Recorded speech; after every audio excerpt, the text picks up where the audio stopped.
రాజకీయం లేకుండా ఏ కార్యక్రమం లేదు ఇవాళ. గతంలో ఇంత స్వేచ్ఛగా రాజకీయం మాట్లాడిన పరిస్థితులు లేవు. 5 సంవత్సరాల కాలం 5 సంవత్సరాల కాలం నోరెత్తే పరిస్థితి లేదు. వాళ్ళ గుండాలన్న దౌర్జన్యం చేసేవాళ్ళు, లేకుంటే వాళ్ళ అధీనంలో ఉన్నటువంటి పోలీస్ యంత్రాంగం అన్న వాళ్ళ మాటకి, వాళ్ళు చేసినటువంటి కార్యక్రమాలకి అండగా ఉండేది.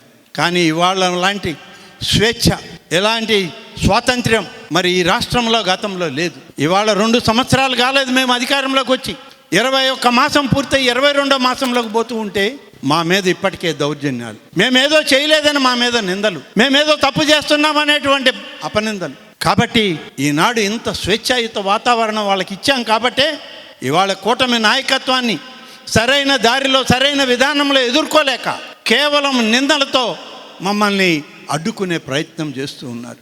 జువ్వలదిన్న, ఇప్పుడే మన ప్రభాకరన్ గారు చెప్పారు, జువ్వలదిన్న ఫిషింగ్ హార్బర్లో మత్స్యకార కుటుంబాల అభివృద్ధి కోసం అక్కడ జువ్వలదిన్నలో ఫిషింగ్ హార్బర్ పెడితే అక్కడ ఒక మంచి పరిశ్రమను తీసుకొచ్చి నారా లోకేష్ గారు స్వయంగా వచ్చి దానికి శంకుస్థాపన చేస్తే ఆ పోర్టే అమ్మేస్తున్నామని చెప్పి నిన్న వైసీపీ నాయకులు మాట్లాడారంటే ఇది సిగ్గుతో తలదించుకోవాలి. మీ హయాంలో మీరు కనీసం ఒక రాయి పెట్టలా. ఇవాళ మేము ఒక పరిశ్రమే తెచ్చాము అక్కడికి. ఫిషింగ్ హార్బర్ 100,000 కోట్ల రూపాయలు ఖర్చు పెట్టి ఆ ఫిషింగ్ హార్బర్ని పూర్తి చేశాం కాబట్టే ఇవాళ పరిశ్రమలు వచ్చాయి.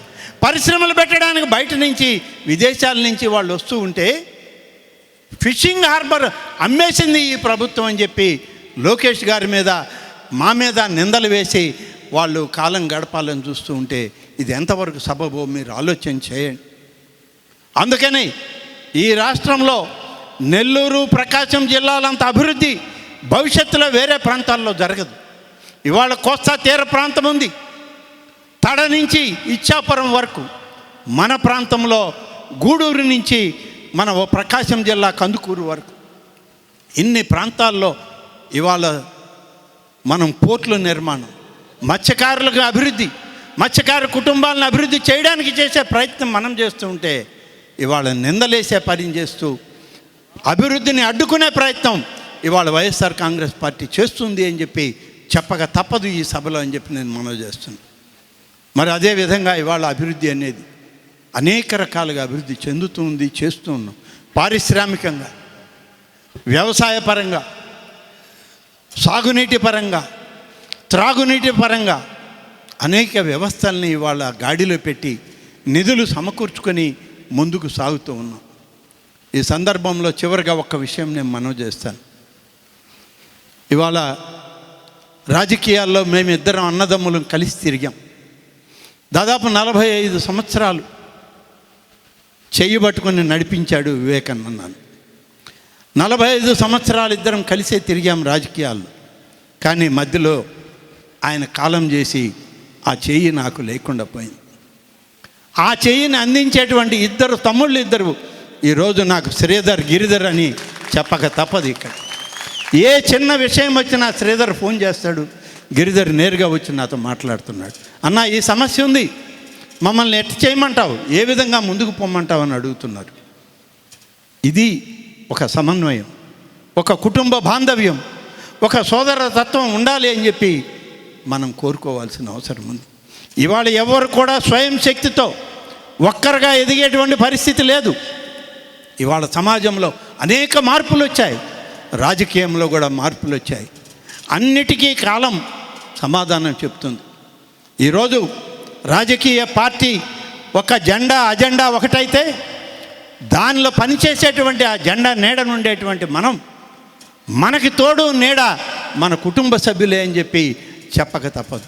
ఆ కుటుంబ సభ్యులే ఇవాళ కూటమి నాయకత్వంలో ఉన్నటువంటి ప్రతి కార్యకర్త, ప్రతి నాయకుడు మీ అందరి అండదండలతోనే ఇవాళ ఈ రాష్ట్రం ముందుకు నడుస్తూ ఉంది. మేమందరం మీకు సేవకులుగా పనిచేస్తున్నాం. ఇవాళ రాజకీయాల్లోకి రావడం దాచుకోవడానికో కాదు, కేవలం ప్రతి కుటుంబానికి సేవ చేయాలి అనేటువంటి తత్వంతోనే మేమందరం కలిసి పనిచేస్తున్నాం. రాబోయేటువంటి రోజుల్లో జనాభా లెక్కలు జరుగుతూ ఉన్నాయి.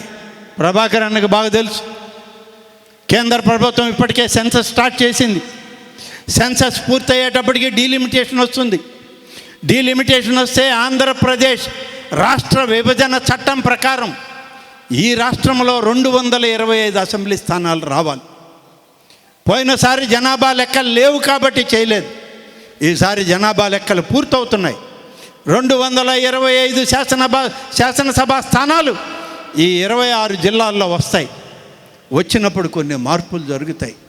ఈ నెల్లూరు నగరం కూడా విశాలమైంది, చాలా పెద్దదైంది. నేను ఎమ్మెల్యేగా ఉన్నప్పుడు కొద్ది స్థానమే ఉండేది, ఇప్పుడు చాలా పెద్దదైపోయింది. 1, 2 కాదు, 3 స్థానాలు అయినా కూడా మనం ఆశ్చర్యపోవలేదు. కాబట్టి శ్రీధర్ ఉంటాడా, గిరి ఉంటాడా, మరొకరు ఉంటారా, ఇవన్నీ పక్కన పెడితే రాబోయేటువంటి దశ కార్యక్రమాల్లో నెల్లూరు నగరానికి 3 శాసనసభ స్థానాలు వచ్చే అవకాశాలు ఉన్నాయి. ఈ రూరల్ తోటి కలుపుకుని అని చెప్పి నాకున్నటువంటి కొద్ది పరిజ్ఞానంతో మాట్లాడుతూ ఉన్నాను. కాబట్టి భవిష్యత్తు చాలా ఉంది. అందరం కలిసి పనిచేద్దాం. భవిష్యత్తులో ఇంకా చాలామంది పైకి రావాల్సిన అవసరం ఉంది. ఈ 29కి 40 సంవత్సరాలు, 45, 46 సంవత్సరాలు పూర్తవుతాయి నాకు రాజకీయాల్లో, ప్రత్యక్ష రాజకీయాల్లోకి వచ్చి. 46 సంవత్సరాల కాలం సుదీర్ఘంగా ఒక జిల్లాలో ఎమ్మెల్యేగా, మంత్రిగా పనిచేసి ప్రజాసేవలో ఈ రోజుకి ఒక చిన్న పొరపాటు చేయకుండా, మాట అనిపించుకోకుండా ప్రజల మధ్య రాజకీయ జీవితం గడుపుతున్నామంటే ఈ జీవితానికి ఇది చాలు అని చెప్పి నేను మీకు మనవి చేస్తున్నాను. ఎక్కువగా ఏది కోరుకోకూడదు. మనం ఉన్న దాంట్లోనే తృప్తి పడాలి. భగవంతుడిచ్చిన ఆయుష్ అది, భగవంతుడి నిర్ణయం అది, ప్రజలు ఇచ్చిన ఆదేశం, ప్రకృతి మనకు ప్రసాదించినటువంటి భవిష్యత్తు. దానిలో కొనసాగడమే లక్ష్యంగా ముందుకు సాగుతాం. కాబట్టి అనేక మంది భవిష్యత్ తరాల వాళ్ళు ఉన్నారు. రాబోయేటువంటి రోజుల్లో యువత ముందుకు రావాలి, ఒక మంచి స్ఫూర్తితో రావాలి, ఒక మంచి ఆలోచనతో మీరు రావాలి. ఎందరో యువతకి రాజకీయ భవిష్యత్తు రావాలి ఈ రాష్ట్రంలో. దానికి ఇవాళ శ్రీకారం చుట్టింది కూటమి పార్టీ, కూటమి నాయకత్వం, చంద్రబాబు నాయుడు గారి నాయకత్వంలో. ఇవాళ నారా లోకేష్ గారి యువగళం పాదయాత్ర ద్వారా 100,000 కిలోమీటర్లు నడిచి ఒక రాజకీయ విజ్ఞానాన్ని పొంది ప్రజా శ్రేయస్సు కోసం తమ జీవితాన్ని ఇవాళ రాజకీయాల్లో ముందుకు నడుస్తూ ఉన్నాడు. అటువంటి వాళ్ళకి చేదోడు వాదోడుగా తోడుగా ఉండి మనం కూడా ముందుకు నడవాల్సిన అవసరం ఉంది. భవిష్యత్తు తప్పనిసరిగా పని చేసే వాళ్ళకి, ప్రజలు ఆమోదించే వాళ్ళకి రాజకీయ భవిష్యత్తు ఉంటుంది. దానిలో ఎలాంటి ఇబ్బంది లేదని చెప్పి మనం చేస్తున్నాం. కాబట్టి ఇవాళ శ్రీధర్ అయినా గిరి అయినా ఇద్దరు ఒక్కటే. నాకు నేను ఎలా ఎమ్మెల్యే అయ్యానో శ్రీధర్ కూడా అలా ఎమ్మెల్యే అయ్యాడు. కానీ నాది వేరు, శ్రీధర్ది వేరు. నాకు తరాల రాజకీయ అనుబంధం. స్వర్గీయ ఏసీ సుబ్బారెడ్డి, స్వర్గీయ ఆనం వెంకటరెడ్డి, స్వర్గీయ ఆనం సంజీవరెడ్డి, స్వర్గీయ ఆనం వివేకానందరెడ్డి చేయి పట్టుకొని నడిచి రాజకీయాల్లోకి వచ్చాను నేను. ఏ చెయ్యి అండ లేకుండా, ఏ వేలు అందించకుండా స్వశక్తితో పైకి వచ్చిన వ్యక్తి శ్రీధర్ అని చెప్పి ఈ సందర్భంగా మనం చెప్పుకోవాల్సిన అవసరం ఉంది. ఈరోజు అటువంటి శ్రీధర్ స్నేహహస్తాన్ని పొందినాయి, అటువంటి సోదర భావంతో ముందుకు నడిచేటువంటి మేము మా బాధ్యతగా గిరికి కూడా మేము స్నేహహస్తం అందిస్తాము. తప్పకుండా గిరి నాయకత్వాన్ని ఈ ప్రాంతంలో ముందుకు నడిపించేదానికి భవిష్యత్తులో ఆయన ఏ పదవికి వస్తాడో, ఏ పదవుల్లో ఆయన రాణిస్తాడో, ఏ పదవి పార్టీ ఇస్తుందో మాకైతే తెలియదు. కానీ రాజకీయాల్లో ఉన్నత స్థాయికి తీసుకొచ్చేదానికి శ్రీధర్కు తోడుగా మేము కూడా ఉన్నామని చెప్పి ఈ సందర్భంగా మనవి చేస్తున్నాను. ఇవాళ ఒక మంచి కార్యక్రమం, ఒక పండుగ, ఒక జాతర, ఒక తిరునాళ్ళ రాబోయేటువంటి శ్రీరామ నవమికి ఇది శ్రీకారం చుట్టేటువంటి పండుగగా దీన్ని భావిస్తూ మీ అందరి ఆశీస్సులు కూటమి ప్రభుత్వానికి ఉండాలి. కూటమి పార్టీలైనటువంటి భారతీయ జనతా పార్టీ, తెలుగుదేశం, జనసేన పార్టీలకు ఉండాలి. చంద్రబాబు నాయుడు గారు, పవన్ కళ్యాణ్ గారు, నరేంద్ర మోడీ గారి నాయకత్వానికి మీరందరూ తోడుగా నడవాలి. నారా లోకేష్ గారిని భుజం తట్టి ముందుకు నడిపించాలి.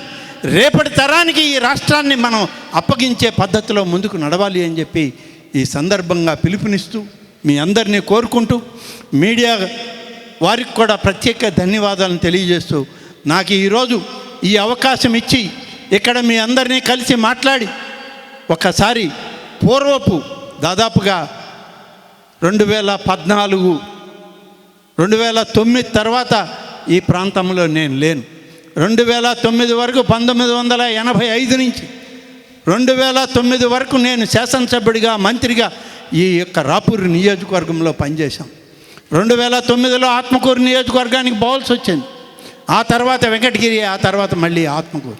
ఇలా నియోజకవర్గాలు అటువైపే ఉండిపోయాను. మెట్ట ప్రాంతాల్లో ఉన్నాము.